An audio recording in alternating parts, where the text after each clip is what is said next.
বন্ধুরা, আজকে একটা চটজলদি হেলদি রেসিপি শেয়ার করছি আপনাদের সাথে। ডালিয়া। আমি এখানে গণেশের ডালিয়া ইউজ করেছি। আপনারা চাইলে অন্য কোনো ব্র্যান্ডের ডালিয়া ইউজ করতে পারেন। প্রথমে ডালিয়াটাকে ভালো করে ধুয়ে নেবেন। ধুয়ে নিয়ে কড়ায় মুগের ডাল দেবেন শুকনো কড়ায়। তারপরে ওটাকে নেড়ে ছেড়ে ভালো করে ভেজে নেবেন। মুগের ডালটা ভাজা হয়ে গেলে তারপরে ওটাকে ভালো করে ধুয়ে নেবেন। তারপরে গ্যাসের মধ্যে কুকার বসাবেন। কুকারের মধ্যে সামান্য তেল, সামান্য ঘি,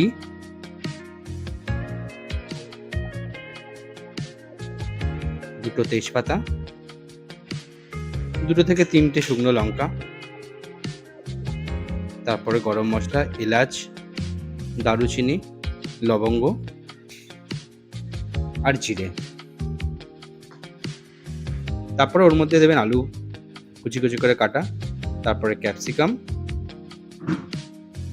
তারপরে বাকি যে কেটে রাখা সবজিগুলো আছে তার মধ্যে আমি নিয়েছিলাম গাজর, নিয়েছিলাম হচ্ছে টমেটো,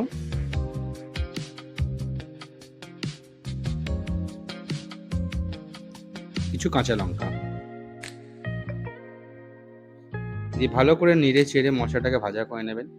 যখন জিনিসগুলো ভাজা হয়ে যাবে তার মধ্যে ধুয়ে রাখা ডালিয়া আর মুগের ডালটাকে দিয়ে দেবেন। তারপরে নেড়ে ছেড়ে ভালো করে মাখিয়ে নেবেন। তার মধ্যে স্বাদ অনুসারে গুঁড়ো লঙ্কা দেবেন, গুঁড়ো হলুদ আর স্বাদ অনুসারে নুন। তারপরে একটু জল দেবেন।